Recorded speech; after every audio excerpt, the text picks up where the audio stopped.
মোহিনী একাদশী ব্রত 2025। নমস্কার বন্ধুরা, ধর্মীয় ব্রতমালার নতুন একটি পর্বে আপনাদের সকলকে স্বাগত জানাই। আজকের পর্বে থাকবে মোহিনী একাদশী ব্রত কবে, জানবো তার দিন ক্ষণ সময়সূচি, ব্রত মাহাত্ম্য কথা এবং বিভিন্ন স্থানে পালনের সঠিক সময়সূচি। মোহিনী একাদশী ব্রত বৈশাখ মাসের শুক্লপক্ষের একাদশী ব্রত 8ই মে 2025 বৃহস্পতিবার পালিত হবে মোহিনী একাদশী ব্রত। মোহিনী একাদশী ব্রত মাহাত্ম্য কথা। কুর্মপুরাণে বৈশাখ মাসের শুক্লপক্ষের মোহিনী একাদশী ব্রত মাহাত্ম্য বর্ণনা করা হয়েছে। মহারাজ যুধিষ্ঠির বললেন, হে জনার্দন, বৈশাখ শুক্লপক্ষিয়া একাদশীর কি নাম, কি ফল, কি বিধি, এ সকল কথা আমার নিকট বর্ণনা করুন। উত্তরে ভগবান শ্রীকৃষ্ণ বললেন, হে ধর্মপুত্র, আপনি আমাকে যে প্রশ্ন করেছেন, পূর্বে শ্রী রামচন্দ্র ও বশিষ্ঠের কাছে এই একই প্রশ্ন করেছিলেন।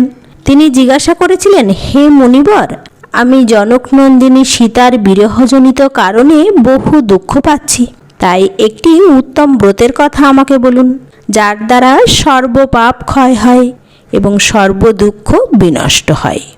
এই কথা শুনে বশিষ্ঠদেব বললেন, হে রামচন্দ্র, তুমি উত্তম প্রশ্ন করেছ। যদিও তোমার নাম গ্রহণেই মানুষ পবিত্র হয়ে থাকে, তবুও লোকের মঙ্গলের জন্য তোমার কাছে সর্বশ্রেষ্ঠ ও পরম পবিত্র একটি ব্রতের কথা বলছি। বৈশাখ মাসের শুক্লপক্ষিয়া একাদশী মোহিনী নামে প্রসিদ্ধা। এই ব্রত প্রভাবে মানুষের সকল পাপ, দুঃখ, মোহজাল অচিরেই বিনষ্ট হয়। তাই মানুষের উচিত সকল পাপ ক্ষয়কারী ও সর্বদুঃখ বিনাশকারী এই একাদশী ব্রত পালন করা। একাগ্র চিত্তে তার মহিমা তুমি শ্রবণ করো। এই কথা শ্রবণ মাত্রই সমস্ত পাপ বিনষ্ট হয়। পবিত্র সরস্বতী নদীর তীরে ভদ্রাবতী নামে এক সুশোভনা নগরী ছিল। চন্দ্রবংশজাত ধৃতিমান নামে এক রাজা সেখানে রাজত্ব করতেন। সেই নগরীতে ধনপাল নামে এক বৈশ্য বাস করতেন। তিনি ছিলেন পুণ্যকর্মা ও সমৃদ্ধশালী ব্যক্তি। তিনি নলকূপ, জলাশয়, উদ্যান, মঠ ও গৃহ ইত্যাদি নির্মাণ করে দিতেন। তিনি ছিলেন বিষ্ণুভক্তিপরায়ণ ও শান্ত প্রকৃতির মানুষ। সুমনা, দ্যুতিমান, মেধাবী, সুকৃতি ও দৃষ্টবুদ্ধি নামে তার 5 জন পুত্র ছিল। পঞ্চম পুত্র দৃষ্টবুদ্ধি ছিল অতি দুরাচারী। সে সর্বদা পাপ কার্যে লিপ্ত থাকত। পরস্ত্রী, সঙ্গী, বেশ্যাসক্ত, লম্পট, দুধক্রীড়া প্রভৃতি পাপে সে আসক্ত ছিল।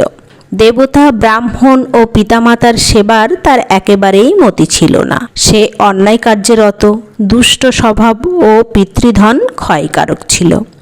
সব সময় সে অভক্ষ ভক্ষণ ও সুরাপানে মত্ত থাকত। পিতা ধনপাল একদিন পথে চলছিলেন। হঠাৎ তিনি দেখতে পেলেন দৃষ্টবুদ্ধি এক বেশ্যার গলায় হাত রেখে নিঃসংকোচে ঘুরে বেড়াচ্ছে। তার নির্লজ্জ পুত্রকে এভাবে চৌরাস্তায় ভ্রমণ করতে দেখে তিনি অত্যন্ত মর্মাহত হলেন। এই কুস্বভাব দর্শনে ক্রুদ্ধ হয়ে তিনি তাকে গৃহ থেকে বের করে দিলেন। তার আত্মীয় স্বজন তাকে পরিত্যাগ করল। সে তখন নিজের অলঙ্কারাদি বিক্রি করে জীবন অতিবাহিত করত। কিছুদিন এইভাবে চলার পরে অর্থভাব দেখা দিল। ধনহীন দেখে সেই বেশ্যাগণ তাকে পরিত্যাগ করল। অন্ন বস্ত্রহীন দৃষ্টবুদ্ধি ক্ষুধা তৃষ্ণায় অত্যন্ত কাতর হয়ে পড়ল। অবশেষে নিজের গ্রামেই সে চুরি করতে আরম্ভ করল। একদিন রাজপ্রহরী তাকে ধরে বন্দি করল, কিন্তু পিতার সম্মানার্থে তাকে মুক্ত করে দিল। এভাবে কয়েকবার সে ধরাও পড়ল এবং ছাড়াও পেল। তবুও সে চুরি করা বন্ধ করল না। তখন রাজা তাকে কারাগারে বন্ধ করে রাখলেন। বিচারে সে কষাঘাত, দণ্ডভোগ করল। কারাভোগের পর অন্যান্য উপায়ে দৃষ্টবুদ্ধি বনে প্রবেশ করল। সেখানে সে পশু পাখি বধ করে, তাদের মাংস ভক্ষণ করে, অতি দুঃখে পাপময় জীবনযাপন করতে লাগলো। দুষ্কর্মের ফলে কেউ কখনো সুখী হতে পারে না।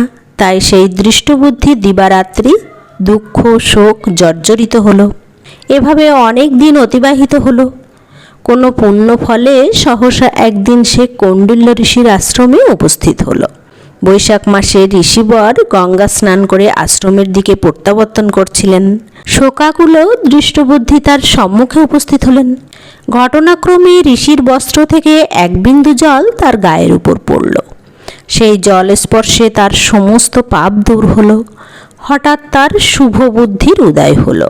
ঋষির সামনে সে কৃতাঞ্জলি পুটে প্রার্থনা করতে লাগল, হে ঋষি শ্রেষ্ঠ, যে পুণ্য প্রভাবে আমি এই ভীষণ দুঃখ যন্ত্রণা থেকে মুক্তি লাভ করতে পারি তা কৃপা করে আমাকে বলুন। ঋষিবর বললেন, বৈশাখ মাসের শুক্লপক্ষের মোহিনী নামে প্রসিদ্ধ একাদশী আছে, তুমি সেই ব্রত পালন করো।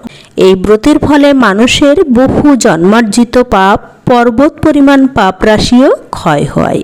মহামুনি বশিষ্ঠ বললেন, কৌণ্ডল্য ঋষির উপদেশ শ্রবণে প্রসন্ন চিত্তে দৃষ্টবুদ্ধি সেই ব্রত পালন করল। হে মহারাজ, এই ব্রত পালনে সে নিষ্পাপ হল, দিব্য দেহ লাভ করল, অবশেষে গরুড়ে আরোহণ করে সকল প্রকার উপদ্রবহীন ভাবে বৈকুণ্ঠ গমন করল। হে রাজন, ত্রিলোকে মোহিনী ব্রত থেকে আর শ্রেষ্ঠ ব্রত নাই।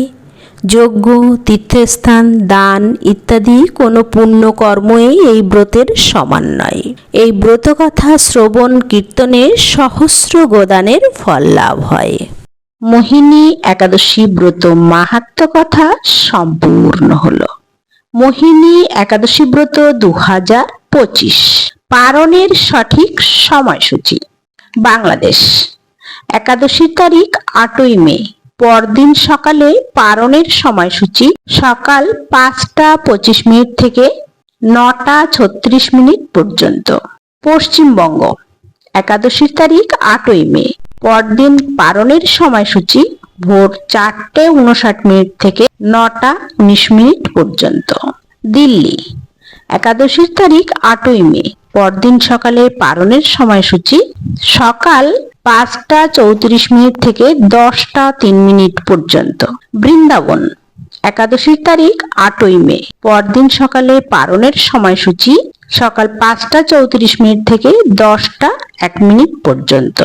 মুম্বাই, মহারাষ্ট্র, একাদশীর তারিখ 8ই মে, পরদিন সকালে পালনের সময়সূচি সকাল 6টা 6 থেকে 10টা 25 পর্যন্ত। হরে কৃষ্ণ, শুভকামনায় নমস্কার।